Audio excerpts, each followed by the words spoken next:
Do you ever think about those parenting practices, the carefree freedoms we grew up with, and wonder how they became banned? In the 1970s, these parenting practices shaped everyday childhood, giving kids space that felt normal and essential. So, what shifted so drastically that familiar freedom now feels almost impossible? Back in the 1970s, parents treated the open trunk space of a station wagon like it was the greatest playground ever invented. It was where kids sprawled out with pillows, blankets, and half-eaten snacks while the road blurred by outside the window.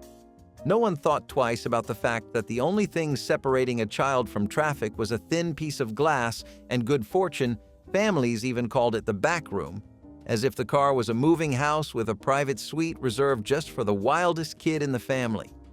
You could crawl, sit cross-legged, lie on your stomach, or press your face right up against the window and watch the scenery rush by. Parents genuinely believed they were giving their kids the best seat in the house, and kids loved every second of it. There was no fear of sudden stops or unpredictable swerves. No one worried about rollover accidents or what would happen if another car clipped a bumper. The 70s were full of moments where freedom meant pretending danger did not exist, and the way kids rode in cars was one of the clearest examples of that. Today, this same setup would get you pulled over in seconds and charged with neglect, because modern safety laws consider that trunk space a high-risk zone that no child should ever be anywhere near. The memory is sweet, but the practice is banned for good reason. In the 1970s, a chemistry set was not a cute educational toy with colorful plastic parts and harmless powders. It was a full-blown miniature laboratory packed with glass tubes, real acids, flammable crystals, and tiny jars of mysterious substances that looked like they belonged in an underground bunker. Parents bought these sets proudly, believing they were helping their children become the next great scientist, completely unaware that half the experiments inside could burn eyebrows off or stain the kitchen counter forever. Kids mixed liquids that hissed or bubbled, heated metal spoons over open flames, and tapped glass vials together like they were indestructible. Some sets even included magnesium ribbon, sulfur, and small samples of chemicals that would never get past today's safety committees. The thrill of watching reactions spark to life made children feel powerful, as if they were discovering secrets adults could not access. The danger was part of the charm. These kits came with instructions that looked like they were copied straight out of a college chemistry class, and naturally, kids ignored half of them and improvised the rest. Parents were happy if no smoke alarm went off or if the curtains did not melt. Today, regulations have stripped chemistry sets down to the point where they barely foam or fizz because no company is allowed to sell anything that might ignite, corrode, or explode in a child's hands. What was once a sign of curiosity is now classified as a hazard. In the 70s, letting kids poke at a roaring fire was practically a household ritual passed down through generations. Parents believed that tending a fireplace or feeding logs into a wood stove taught responsibility, toughness, and a sense of self-reliance that every child supposedly needed. Kids learned to stack firewood, adjust vents, and stir embers long before they learned multiplication tables. It felt normal to sit inches away from an open flame with nothing but instinct guiding your movements. Sometimes a child would toss in a damp log just to watch it pop, or shove a metal poker deep into the coals because it glowed bright red like a magic wand. Parents trusted their children to know what too close meant, even though half the time kids did not think about danger at all. Singed sleeves, minor burns, and sparks landing on the carpet were simply part of the living room experience. A wood stove was considered the heart of the home, and the idea that a child should not touch it was almost unthinkable. Today, child protective guidelines classify these habits as unsafe and potentially negligent, because unsupervised fires are one of the most common causes of burns and house accidents. Fireplaces now come with screens, guards, warning labels, and strict recommendations to keep children far away. What was once a warm family memory is now a forbidden activity wrapped in safety codes and modern caution. In the 1970s, A child knocking on strangers' doors with a box of candy or a stack of greeting cards was as ordinary as seeing kids ride bikes at dusk. Schools, clubs, and neighborhood groups encouraged it, and parents saw no issue with sending their child out alone with nothing but a hopeful smile and a handwritten list of prices. Many kids went block to block, practicing their best sales pitch while walking through unfamiliar streets without any adult nearby. It was not a question of danger, it was a question of character building. Adults believed that selling door-to-door taught confidence, independence, and social courage. If a stranger invited a child inside to count change or look for a checkbook, no one panicked. It was simply how community life worked.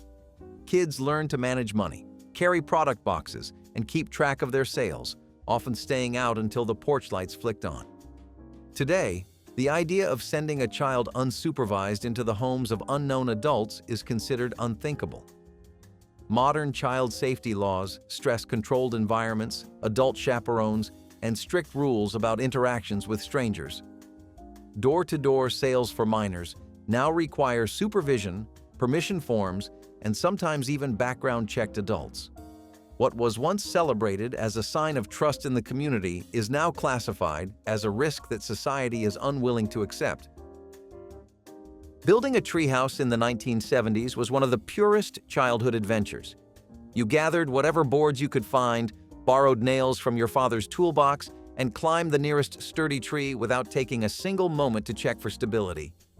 Kids balanced on branches, hammered crooked planks into place, and made ladders out of anything long enough to lean against the trunk. No blueprints, no measurements, no adult inspector watching over the project. The entire point was the freedom to create something dangerously charming. Many tree houses leaned in odd directions or wobbled with every step, yet that only added to the pride kids felt when inviting friends over to climb inside parents rarely supervised because they believed children needed to learn problem-solving, teamwork, and bravery the hard way. A splinter was a badge of honor, and a tumble from a branch was considered a learning experience rather than a crisis. Today, however, building a treehouse with scrap wood and little oversight would break multiple safety guidelines. Modern standards require adult supervision, protective gear, and stable materials because unstable structures are considered a significant risk. Schools, insurers, and city codes now restrict elevated play structures without proper design. The once beloved childhood tradition of building your own high-rise hideout has been transformed into a regulated activity that demands caution instead of creativity. Back in the 70s, one of the greatest childhood thrills was standing between the front seats while your parents drove, gripping the headrests like handlebars as the wind rushed through the cracked windows. Kids loved the feeling of being tall, important, and directly involved in the journey. Some even leaned forward to help steer, placing tiny hands on the wheel while parents laughed and pretended it made a difference. There was no concept of car accidents happening in the blink of an eye. The world felt slower, safer, and strangely forgiving. Seatbelts were optional, and many families treated them like suggestions rather than rules. If the car braked too hard and a child tumbled backward into the back seat, everyone laughed instead of panicking. The front row was the throne, and kids naturally gravitated toward it. Parents believed it helped with bonding and connection during long drives, especially when the radio buzzed with static and conversation carried the miles. Today, child passenger laws prohibit this entirely because unrestrained children are at extreme risk during any sudden movement or collision. Modern guidelines require proper seats, harnesses, and locked positions far from airbags and impact zones. What once felt like a warm part of family road trips is now considered one of the most dangerous habits a parent could allow. In the 1970s, teaching a child to shoot a BB gun or pellet gun was not just normal. It was practically expected in many neighborhoods. Parents saw these small, air-powered guns as harmless tools for discipline, responsibility, and skill building. Kids set up targets made of tin cans, old bottles, and cardboard boxes, then spent afternoons practicing their aim with no adults watching from the porch. Safety goggles were almost non-existent, and instructions were often limited to simple advice like, "Do not shoot toward the house." For many kids, this was their introduction to independence, outdoorsmanship, and the thrill of being trusted with something that looked and felt like a real weapon. They learned to pump the gun, load the pellets, and fire repeatedly without anyone reminding them to be careful. Today, however, unsupervised use of BB guns is treated very differently. Many regions classify them as weapons requiring adult presence, secure storage, and strict oversight. Injuries from ricochets, eye damage, and accidental shootings pushed modern laws to restrict their use. What was once considered a harmless backyard pastime is now viewed as a high-risk activity that demands responsibility and supervision. In the 1970s, grocery shopping with children often meant letting them stand inside the cart, lean over the sides, or ride on the front like they were surfing a metal wave. Parents pushed the cart faster than they should have, racing down aisles while kids squealed with laughter. Some children balanced on the lower bars or dangled their legs out like they were riding a parade float. No one stopped to consider the danger of tipping over or hitting a shelf. It was simply part of the weekly routine. Grocery stores did not have warning signs or strict policies, and employees rarely said a word even when a child was clearly on the verge of toppling out. Parents believed that children needed to have fun wherever they could, especially during chores that otherwise bored everyone to tears. Today, retail safety guidelines strictly prohibit these behaviors because cart accidents are far more serious than people once realized. Modern carts carry warning labels, stores enforce rules, and many parents are hyper-aware of injuries that can result from falls. What was once a harmless distraction is now treated as a preventable accident waiting to happen. In the 70s, spotting a stray dog or cat wandering the neighborhood was an instant invitation for kids to gather around, extend a hand, and offer scraps from their lunchboxes. Parents encouraged it as a lesson in kindness, believing that feeding a hungry animal showed compassion and community spirit. Children followed stray pets for blocks, naming them, petting them, and sometimes even bringing them home without warning. Nobody worried about bites, illnesses, or the animal's temperament. Strays were treated like roaming friends rather than unknown creatures with unpredictable behavior. Kids loved the sense of connection and adventure, especially when a stray followed them to school or waited outside their house like a loyal companion. Today, however, public health guidelines warn against interacting with strays due to risks such as bites, parasites, and diseases. Animal control services handle these situations, and children are taught to observe from a distance instead of approaching. The warm nostalgia of befriending a neighborhood stray has been replaced with caution rooted in modern safety standards. In the 1970s, many families burned household trash in small backyard or driveway incinerators, treating it as a normal part of weekly cleanup. Parents tossed in newspapers, cardboard, food scraps, and old packaging while children rode their bikes in circles around the rising smoke. The flames crackled, the air filled with the smell of burning paper, and nobody questioned whether the fumes were safe to breathe. Kids often poked at cooled ashes or tossed twigs into the fire for fun, completely unaware of how unpredictable open burning can be. Parents believed the heat and smoke were harmless as long as the flames stayed inside the metal bin. It was a moment of freedom and simplicity, a routine chore that brought the family outside together. Today, driveway incinerators are banned in most places because of air quality laws, fire risks, and environmental regulations. Burning household waste releases harmful chemicals, and the open flames are considered hazardous, especially around children. What once felt like a simple chore is now a violation of modern fire codes and environmental rules. In the 1970s, collecting soda bottles felt like a treasure hunt that stretched from ditches to parking lots to the shoulders of busy country roads. Kids wandered wherever bottles rolled or were tossed, climbing through tall grass, gravel, or weeds without any adult checking where they were headed. Parents encouraged it because every bottle meant a few cents earned, and earning that money felt like striking gold in a world where kids rarely had pocket change. Children knew every ditch along their route, scanning the ground for the glint of glass or the familiar shape of a discarded bottle lying half buried in dirt. No one questioned the safety of walking beside traffic or rummaging through roadside clutter. Cuts from broken glass were shrugged off as part of the job, and most kids wore their scratches with pride. The simple act of returning bottles to the corner store made them feel capable and responsible. Today, letting a child walk along a roadside scavenging for empties would be considered dangerous, unsupervised, and in many cases illegal due to trespassing and traffic laws. What once felt like harmless independence is now seen as an unnecessary risk the modern world refuses to ignore. Back in the 70s, helping start the family grill felt like an honor reserved for the bravest kid in the yard. Parents handed over a bottle of lighter fluid with total confidence, expecting children to splash it across charcoal like they had watched adults do for years. The whoosh of flames rising caught their breath, but it also thrilled them. Kids learned quickly how much fluid to squeeze, how close to stand, and how to dodge the heat when the fire jumped higher than expected. No one wore gloves, no one checked wind direction, and no one worried about flare-ups. It was simply a backyard skill taught the same way families taught children to ride bikes or rake leaves. Parents believed that letting kids help with fire made them self-sufficient and trustworthy. Today, minors handling lighter fluid is banned in many places and strongly discouraged in the rest. Modern safety guidelines warn about burns, chemical exposure, and flash fires that can happen in seconds. What was once a rite of passage is now categorized as an avoidable hazard that only trained adults should manage. In the 1970s, pocket knives were as common in a kid's backpack as marbles, snacks, or pencils.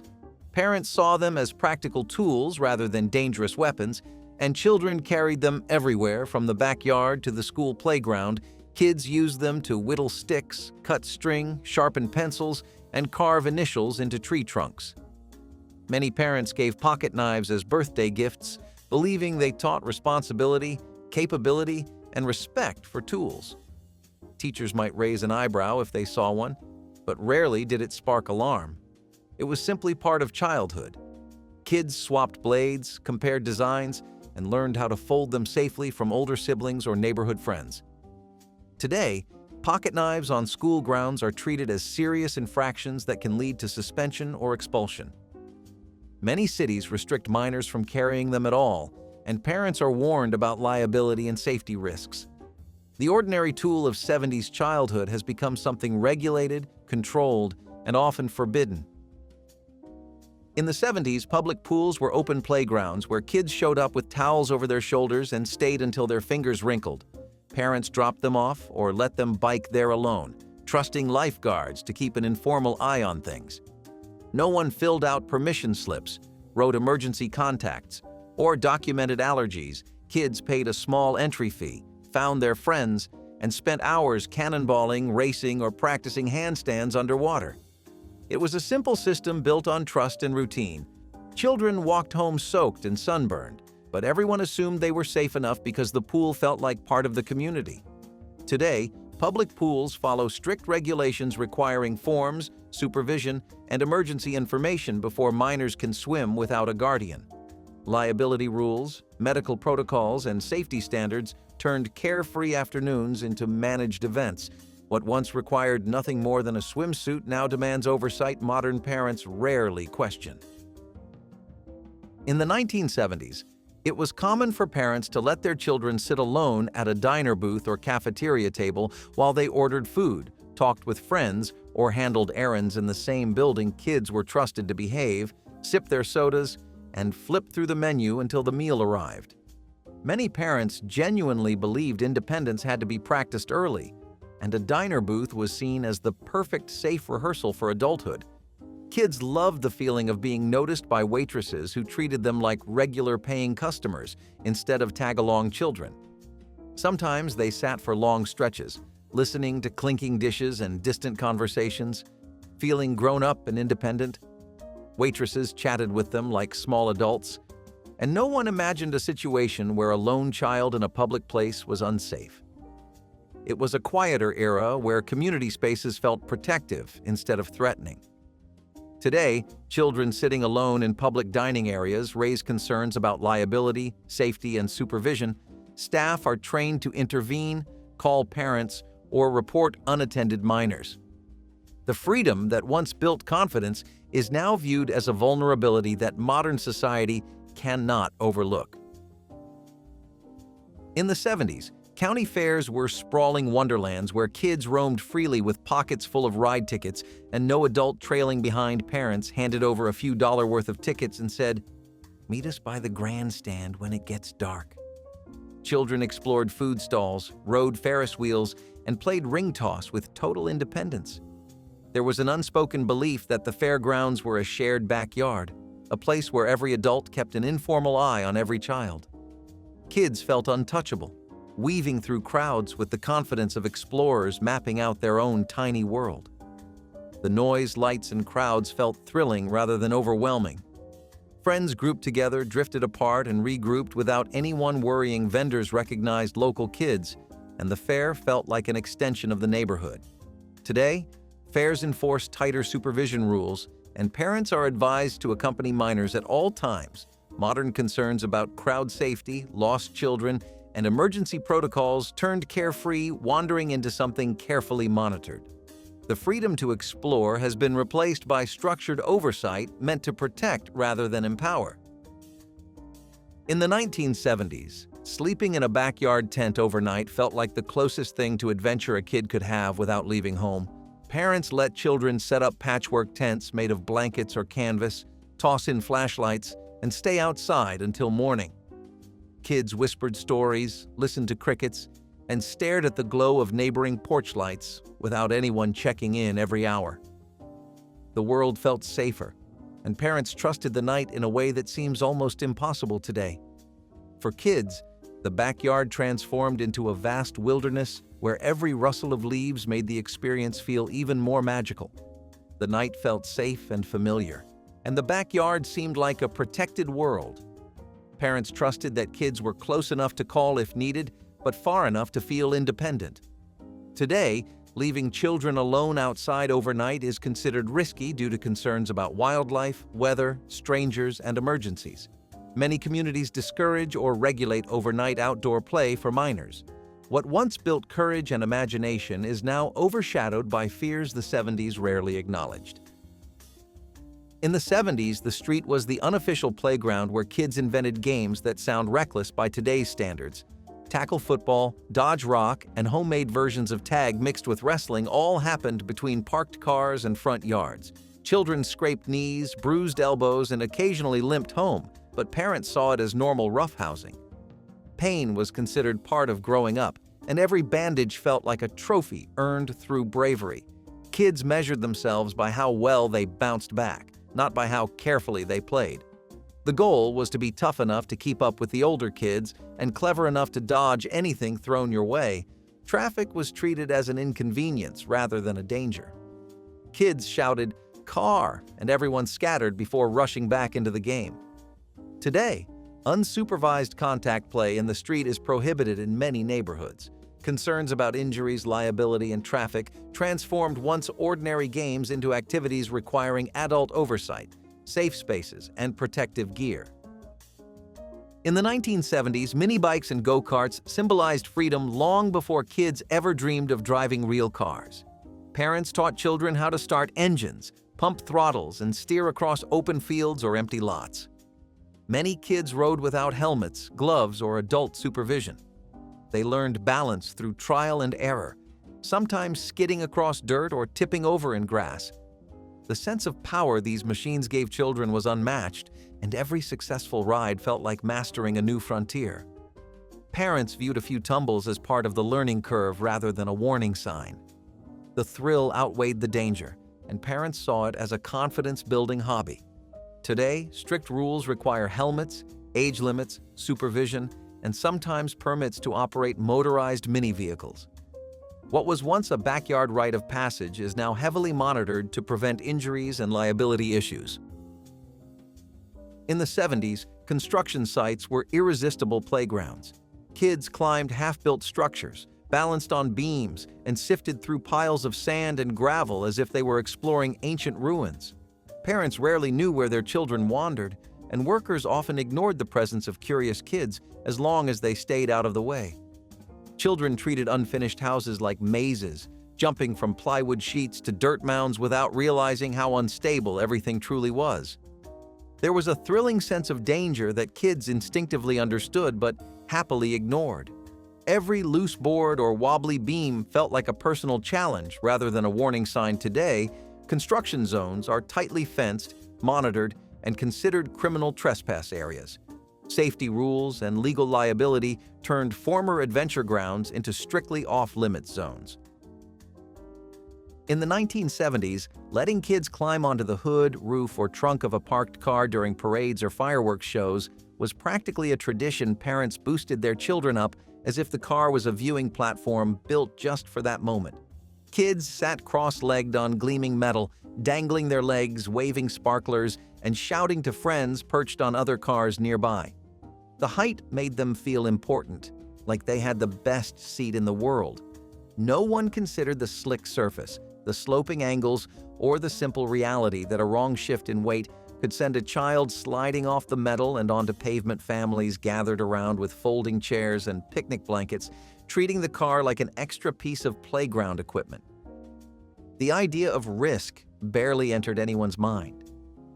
It was a carefree era where an exciting view mattered more than stability. Today, most cities, event organizers, and insurance policies prohibit sitting on any part of a vehicle due to fall risks and liability concerns. Modern safety guidelines demand children remain on the ground, properly supervised, and far from anything that could cause injury. What was once an elevated throne for young viewers has become a cautionary tale about hazards that were hiding in plain sight all along. In the 1970s, lawn darts were the crown jewels of backyard games, the sort of toys handed over to children with barely a second thought. These heavy, sharp-pointed darts were tossed high into the air, spinning downward with real force as kids ran barefoot across the grass, trying to beat their siblings to the scoring circle. Parents watched from lawn chairs or sometimes did not watch at all, believing it taught coordination, aim, and old-fashioned outdoor fun. The thrill came from launching something that felt powerful, something that demanded trust from every person standing nearby. Kids learned quickly to duck or run when a dart veered off course, and near misses were shrugged off with laughter. It was chaos disguised as recreation. Today, lawn darts are banned nationwide because the injuries were far more severe than anyone admitted at the time. Emergency rooms documented puncture wounds, skull injuries, and accidents that transformed a carefree toy into a symbol of unsafe childhood play. Modern outdoor games are designed with rounded edges, soft materials, and strict supervision guidelines. The once beloved lawn dart has become a reminder of a decade that underestimated danger and overestimated luck. In the 1970s, department stores felt like indoor worlds built for wandering. Parents entered through the main doors, pointed toward the toy aisles or book sections, and told their kids to meet them when they were finished shopping. Children explored entire floors, testing display keyboards, spinning clothing racks, and examining every toy they did not plan to buy. Store workers barely noticed because unsupervised children were simply part of the soundscape. Kids entertained themselves for an hour or more, confident they could find their parents by following the overhead announcements or recognizing the smell of the perfume counter. It felt safe because stores were bustling, familiar, and filled with adults who seemed trustworthy. Today, the idea of leaving a child alone inside a large store is treated as a serious safety issue. Stores enforce strict policies requiring adult supervision and may report unattended minors to security or authorities. Concerns about abductions, lost children, and liability transformed what once felt like harmless independence into a prohibited practice. The freedom to roam is gone, replaced by a world that views unsupervised wandering as a risk rather than an adventure. In the 70s, space heaters were winter necessities, humming quietly in bedrooms where insulation was thin and central heating was unreliable. Parents placed small electric heaters near a child's bed, trusting their warmth to get everyone through cold nights. Kids fell asleep inches away from glowing coils, unaware of how flammable the blankets, carpets, and curtains around them truly were. No one thought about timers, automatic shutoffs, or tip-resistant bases. The heater was simply expected to do its job without causing trouble. Parents believed the warmth outweighed any potential risk because it was what their own parents had done before them. Today, fire safety standards are far stricter, especially where children are involved. Modern guidelines warn against placing any heater near bedding, using them overnight, or leaving minors alone with devices that can spark fires. Barriers, automatic turn-off functions, and strict placement rules are now mandatory. What once felt like simple comfort is now recognized as a dangerous practice that contributed to fires and accidents families never saw coming. In the 1970s, hotels were viewed as safe, self-contained environments where children could stay alone in adjoining rooms or even several floors above their parents. Parents trusted that locked doors, friendly staff, and the general quiet of family-oriented hotels would keep kids protected. Children watched television, ordered sodas from vending machines, or explored hallways until they felt tired enough to sleep.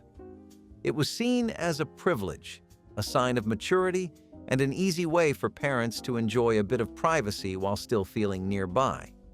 No one imagined worst-case scenarios or worried about emergencies. Today, hotels enforce policies that forbid minors from staying alone in rooms without an adult present. Liability concerns, emergency protocols, and industry-wide safety standards classify unsupervised minors as an unacceptable risk. Staff are trained to question or report situations where children are alone. What once felt like a milestone of independence is now treated as potential neglect, reshaping family travel into something far more controlled. When grown-ups were speaking, you waited. That was not just a family rule, it was gospel. You did not chime in. You did not shout over. You definitely did not tug on anyone's sleeve mid-sentence unless it was a code-red emergency, like someone bleeding or the house being on fire. Otherwise, you learned patience. Respecting adult conversations was about more than politeness. It taught you that you were not the center of the universe. And that was not a bad thing. In fact, it gave you a kind of map for how to behave in the world. You listened, you waited, you learned when to speak and when to keep your mouth shut. Sometimes you did not like it. Sometimes you really wanted to tell a story about what happened at recess or that cool new thing you built out of popsicle sticks. But you held it. You waited for a pause, or better yet, for someone to turn to you and say, "Okay, what were you trying to say?" The point was, kids were taught early on that respect had a sound, and that sound was silence while someone else was speaking. It was not meant to stifle you. It was meant to show you where your voice fit and how strong it could be when used at the right time. Believe it or not, some teachers smoke during class, not just outside, not just during breaks. Right there in the room, ashtray on the desk, cigarette between fingers, lecture going on like nothing was wrong. The smell hung heavy in the air. Students coughed, eyes watered, but no one dared say anything. After all, this was the teacher's space. And back then, cigarettes were not seen as dangerous. They were a lifestyle, a stress reliever, a right. There were classrooms with open windows and fans that barely helped, and you could always tell which rooms had that teacher, the one who lit up after the bell and smoked all the way through silent reading, sometimes even while grading your paper. This was not a back alley habit, it was a school day normal. The cigarette breaks never really stopped. They just followed students back into the room. And the lesson it taught? Your health came second. It seems unthinkable now, but it was perfectly normal then. No one talked about secondhand smoke. No one asked kids how it made them feel. Today, the idea of smoking anywhere near a student is grounds for instant removal. But back then, it was part of the routine. Kids went home with their clothes smelling like tobacco and chalk, and somehow nobody thought twice about it. The screen flickered. You blew into the cartridge, and suddenly, magic. The Nintendo Entertainment System was not just a console, it was a resurrection. In the early 1980s, the video game industry had crashed hard. Too many bad games, too little trust. Then came Nintendo, sleek, gray, and unforgettable. It brought discipline back to design, quality back to gameplay, and joy back to living rooms. Super Mario Bros., The Legend of Zelda, Metroid, Duck Hunt. These were not just games, they were rituals. You did not play them, you lived them. The music stuck in your head, the secrets whispered on playgrounds, the hours you spent mastering pixel-perfect jumps. Nintendo created a language kids shared across the country, a shared dreamscape. It made nerds into heroes, siblings into teammates, and parents into confused spectators. And even today, the nostalgia runs deep. But it all started here, with a console that revived an industry and raised a generation. There was no internet, no patches, no downloads. Just you, the screen, and a controller with 2 buttons that somehow felt like a key to another world. When did play stop feeling like a portal? A giant screen under the stars, the crackle of a tinny speaker hanging from your car window, the smell of popcorn, engine exhaust, and summer sweat. If you were lucky enough to grow up in the 1970s, drive-in theaters were your ticket to freedom. $5 for a night out, a movie, and maybe even a first kiss. Families packed into station wagons with lawn chairs and blankets. Teenagers showed up in Mustangs and Chevelles trying to act like James Dean. No one cared if you wore pajamas or brought your own snacks. It was casual magic. A patch of gravel turned into an oasis of glowing screens and shared laughter. And when the second feature came on and the kids were asleep in the back seat, parents finally got a little peace. The whole experience was slow, dreamy, and entirely unlike anything we have today. Today's theaters are cramped and overpriced. Streaming has replaced the ritual. But back then, watching a movie meant being together. There was no pausing, no rewinding. Just you, the screen, and whoever was sitting beside you. The sounds of crickets and car horns mixed with dialogue, and it all felt okay.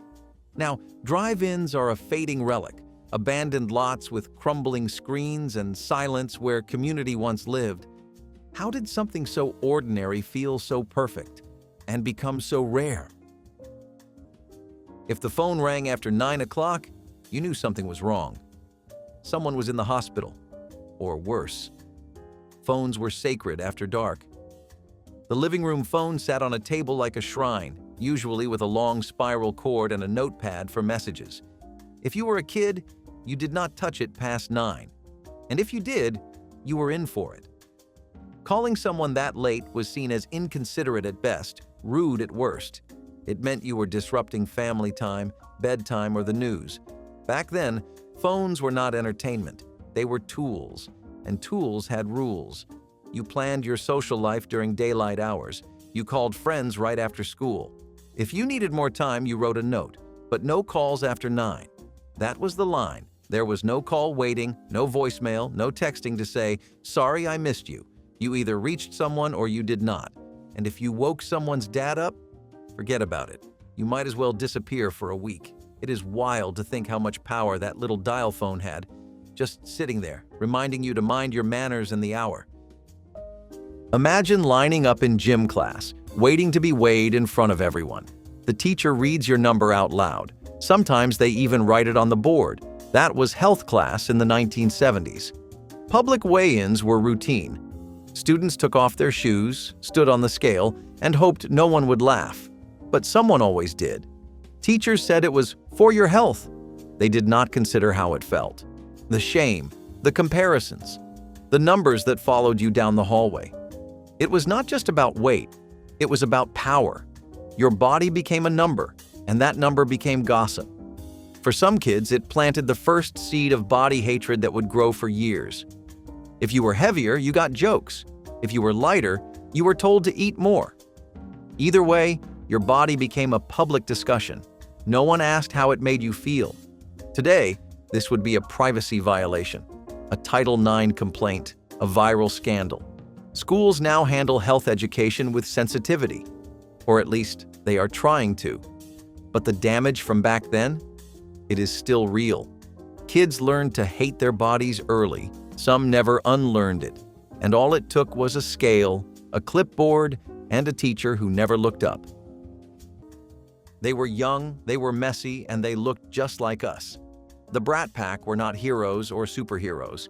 They were teenagers who felt everything too hard and said it out loud. When you watched The Breakfast Club, it was not a movie. It was a mirror. These kids, Molly Ringwald, Emilio Estevez, Ali Sheedy, Anthony Michael Hall, They were your classmates, your crush, your quiet friend who wrote poems in the back of her notebook. They showed us that being misunderstood was not weakness. It was the most honest thing in the world. And America listened. These films made teenagers visible in a way no generation had done before. It was all there. The loneliness, the rebellion, the awkward crushes and silent pain. The Brat Pack did not just make films. They captured youth itself, wild and raw and unforgettable. They came, they burned, and then they vanished. The fame faded. The faces grew up. But the emotions, they still hit like a first heartbreak.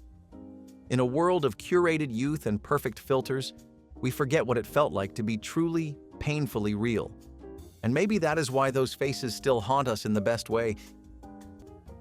In the 1970s, something fierce woke up in America, and it was not going back to sleep.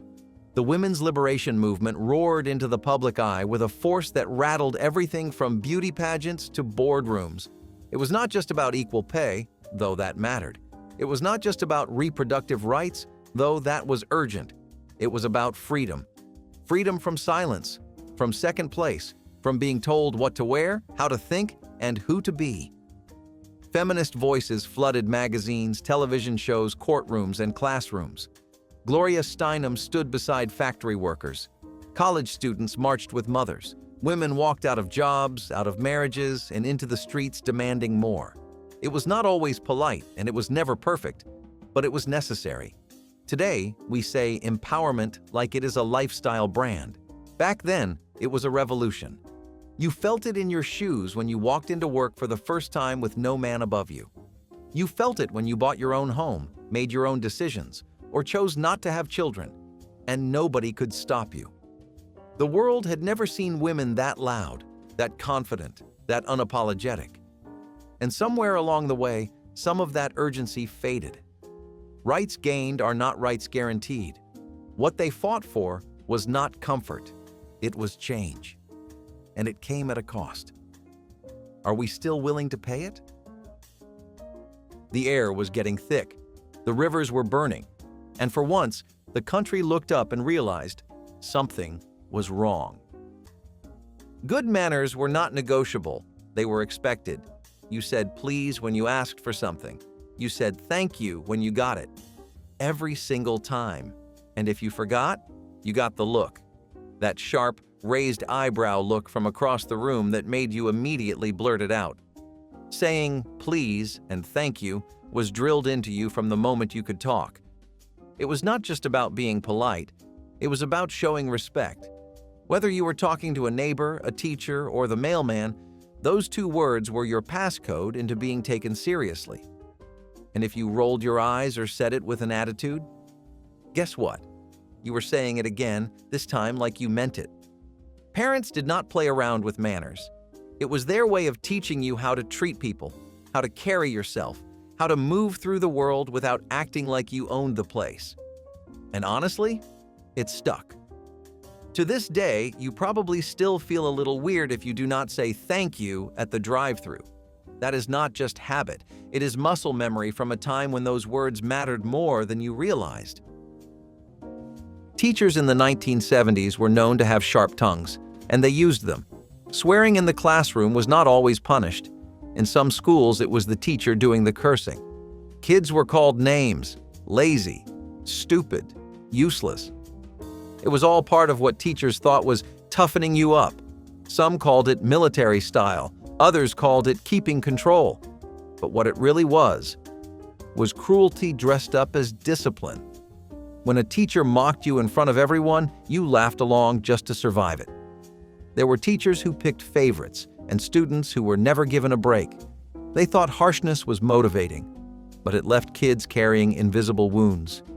When your teacher humiliates you, it stops being about learning. It becomes survival. If you were struggling, they did not help. They joked. They rolled their eyes. They said you would never amount to anything. It stuck. That kind of shame burrows deep. Today, teachers are trained to be trauma-informed. Emotional safety is part of the job. But back then, ridicule was standard operating procedure. It did not matter how much it hurt. Because in their eyes, you were not a kid with feelings. You were a student who needed to shape up. For some people, those words became fuel. For others, they became wounds. Either way, they never left. The boombox was not just loud, it was a statement. Carried on shoulders like a badge of pride, it turned sidewalks into dance floors and corners into concerts. You did not just listen to music, you shared it. The bigger the boombox, the bolder the sound, and the bolder the person holding it. In the 1980s, music finally broke free from bedrooms and car stereos. It went public. It went mobile. Hip-hop was rising, and the boombox was its battle cry. Beats spilled into city streets, block parties lit up entire neighborhoods, and break dancers spun on cardboard in the rhythm of rebellion. There was power in pressing play. It gave teenagers a voice, outsiders a spotlight, and artists an audience. But it was not all celebration. Noise complaints, curfews, police pushback. The boombox was controversial. Too loud, too urban, too new. Eventually, it faded into nostalgia as Walkmans took over, then CDs, then phones. Today, music lives in our ears, not on our shoulders. We stopped announcing what we loved to the world. But those who remember, remember. The sound, the swagger, the freedom. When did we decide our joy should be silent? By the power of Grayskull, you remember the rest. He-Man was not just a toy. He was a symbol of something bigger: fantasy, power, escape. In the 1980s, action figures did not just stand still. They had stories, real ones. The echo of wheels on polished floors, the scent of popcorn and sweat and disco, neon lights bouncing off mirrored balls. In the 1970s, roller rinks were not just hangout spots. They were kingdoms, and your skates were your crown. Friday night meant meeting your friends, lacing up, and entering a world where rhythm ruled. You danced on wheels, you fell, laughed, and got back up. There were couples-only skates, awkward slow songs, and bathroom mirrors filled with clouded hairspray. Everyone had a favorite song, a favorite move, and maybe someone they hoped would notice them under the flashing lights. Outside, the world was growing fast, politics, pressure, and bills. But inside the rink, time paused. Skateboarding had its own revolution. Empty swimming pools turned into canvases. Suburbs became skate parks. Kids carved out space for themselves, literally, where none existed, and no one asked permission. Today, skating exists, but it is not the heartbeat it once was. The culture is fractured, the space is fewer. But once, it was everything. It was freedom on four wheels. It was belonging without needing to say a word. Do you remember the feeling of flying just for a minute on a stretch of waxed floor with the music loud and the world far away? Breaking something in a 1970s household was not just a clumsy accident. It was a full-blown event.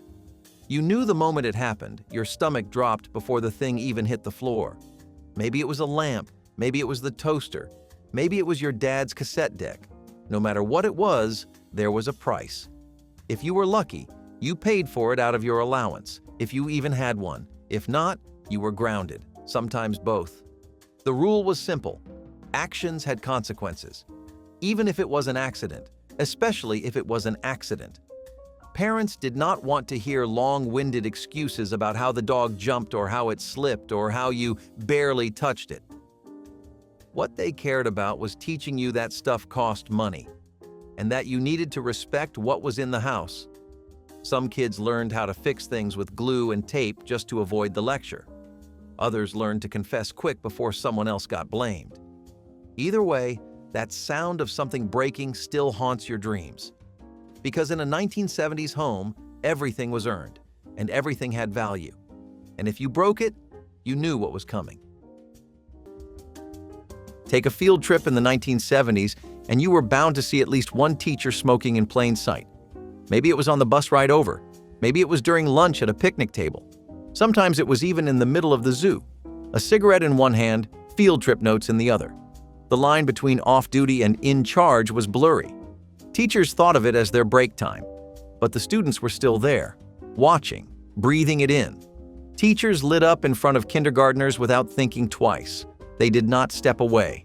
They did not wait. They smoked in full view. Because back then, that was not seen as harmful. It was normal, expected even. What it really showed was a double standard. Teachers were allowed to unwind while students had no choice but to inhale it. No permission, no escape. And for some kids, that smell still brings back headaches, not nostalgia. It is strange to think about now, an adult in charge of kids doing something that would get you fired today. Smoking near children now is a public health violation, but in the 70s, it was no big deal. Some kids thought it looked cool, others got headaches, but no one ever said a word, because when you are on a school trip, your teacher is the authority. And if they are smoking right next to you, you just hold your breath and keep walking. It started with a beat, just a beat. Then came a voice, fast and raw, slicing through the noise with something urgent to say. Hip-hop did not walk in. It kicked the door down. In the 1980s, artists like Run DMC, LL Cool J, and Grandmaster Flash turned street poetry into mainstream fire. It was loud, it was brilliant, it was terrifying to some, but it was real. For the first time, young black voices were not just speaking, they were being heard. Hip-hop was not just music, it was language, it was fashion, it was attitude. Kids traded records like sacred texts. They wore gold chains, shell-toe shoes, Kangol hats, symbols of pride and power. But this was not about style alone. These artists told stories no one else dared say aloud, about poverty, survival, anger, hope. The radio could not ignore it. The charts had to follow. Then the backlash came. People called it noise, dangerous, but that only proved its power. Decades later, hip-hop is global, but we forget how wild its beginning was. Back when it was not safe, not polished, just raw, brilliant truth over a beat. When did we stop listening like the message mattered? In 1971, a line was redrawn, not with a pen, but with a promise. The 26th Amendment lowered the voting age to 18, and just like that, an entire generation found its voice. These were not just young people. They were drafted soldiers, college kids dodging tear gas, teenagers watching the world split open on television. And finally, someone said, if you are old enough to die for your country, you are old enough to vote in it. The freedom hit hard. It meant something. It was a shift that crackled with urgency and anger and hope. Youth engagement exploded. Political debates moved into high schools. Campaign buttons were pinned next to denim patches and peace signs. And for once, the future was not just talked about. It was shaped by those who would live it. Fast forward to now, and voting feels like a chore to some, a broken system to others.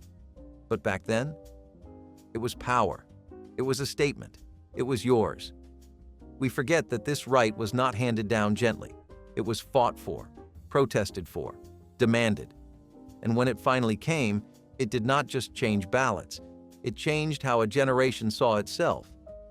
18 used to mean something more than college applications and student loans. It meant change. It meant your voice finally counted. What happened to that fire? It did not matter if the trip was 5 minutes or 5 hours. You were told to go try. You would say, but I don't have to. And they would say, try anyway. Because nothing derailed a family outing faster than someone suddenly needing to pee on the highway. Gas stations were not always nearby, and rest stops were never as clean as you hoped. Parents were not in the mood for emergencies. That bathroom stop was not optional. It was standard procedure. And if you ignored it, you were the reason the whole family had to pull over. You did not want to be that kid, the one who made dad grumble and mom sigh while the whole trip paused for one bladder. It was less about the bathroom and more about the reminder that planning ahead was everyone's responsibility. That was not a good feeling. You learned fast. You learned that being prepared mattered. That part of being ready for the world was handling the small stuff before it became big stuff. It was a rule that seemed silly as a kid. But looking back, it was one of the first real lessons in taking responsibility for your own needs. Back then, there was no digital gradebook, No password-protected portals. Teachers had a clipboard, a piece of chalk, and one of the cruelest traditions you could imagine. Grades were posted on the wall, the blackboard, or taped outside the classroom. Your name, your score, there for everyone to see. The top kids beamed with pride. The rest of the class felt the slow crawl of shame. Students learned their rank by how low their name appeared on the list. This was not about motivation, it was control. A way to keep students in line with fear of public failure. If you asked about privacy, people would have laughed. Privacy was not the point, visibility was. Today we call this a breach of confidentiality. We call it unacceptable. But in the 1970s, it was everyday life. Some kids worked harder to climb that list, others gave up entirely. And some just remembered that sinking feeling, the moment their friends saw that red pen score next to their name. You do not forget something like that. You carry it, even now. You could hear it in the slap of sneakers on pavement, the rustle of leaves under bare feet, and the fading echo of a parent yelling, "Be home by dark!" That was the rule, and often the only one. Childhood in the 1970s meant a world without hovering. Kids were out the door by morning, bikes flying down sidewalks with no helmets in sight, pockets full of rocks, marbles, or candy wrappers. There was freedom in the air, and everyone breathed it in. You could disappear into the woods behind your neighborhood, climb every tree in the park, or knock on a neighbor's door without suspicion. No GPS, no smartphones, just a sense of wonder and the expectation that you'd figure things out on your own. Scraped knees and wrong turns were part of the curriculum. It was an era when growing up meant actually going out. Now, we track children with apps, wrap them in bubble wrap, and schedule every hour of their day like a corporate employee. We say it's safer, but something got lost in that transaction. Something raw and important about risk, independence, and trust. Today's kids might have the world at their fingertips, but they'll never know the thrill of being truly lost and finding their way back before the streetlights came on. August 1st, 1981. The screen turned black, then bright. A rocket launched, and suddenly music was never the same again. Video Killed the Radio star echoed into living rooms across America, and MTV was born. But it did more than play music. It created a new kind of artist. Musicians were no longer just heard. They had to be seen, and not just seen, styled, staged, and sold like visual dreams. Madonna wore lace and crucifixes.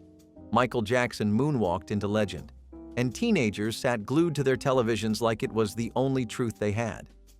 This was the first time music had a face, and it changed everything. We did not just hear songs, we lived them.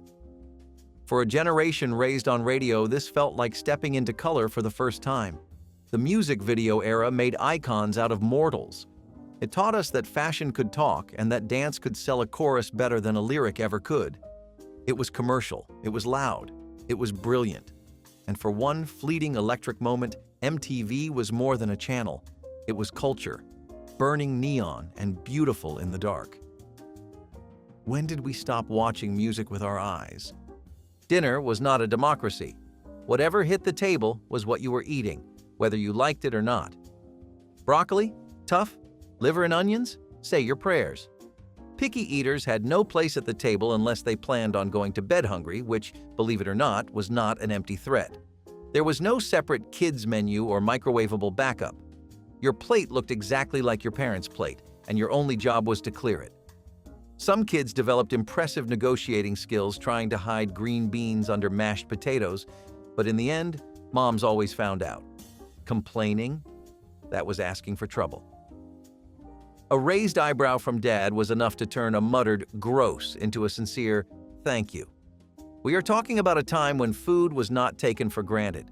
Leftovers were planned. Casseroles were an art. And wasting anything was practically a sin.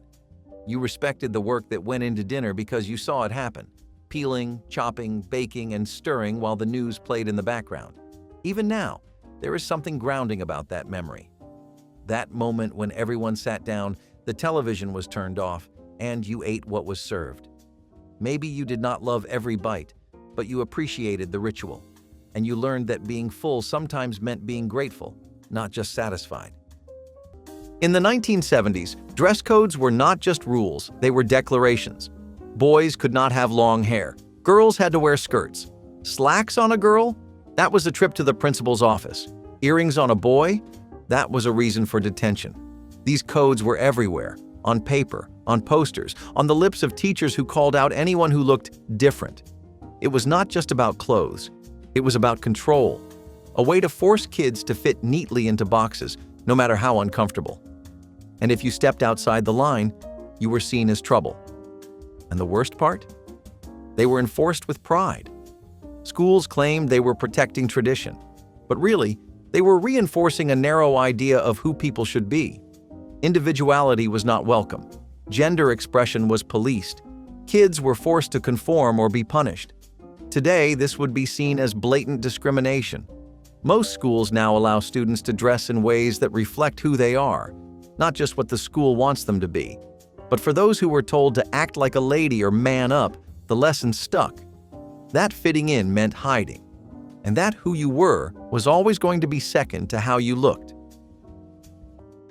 So before you head out, tell us in the comments which of these banned 70s parenting habits you remember. Tap the like button to keep this nostalgia rolling, and hit subscribe so you never miss the next trip back into the world we grew up in.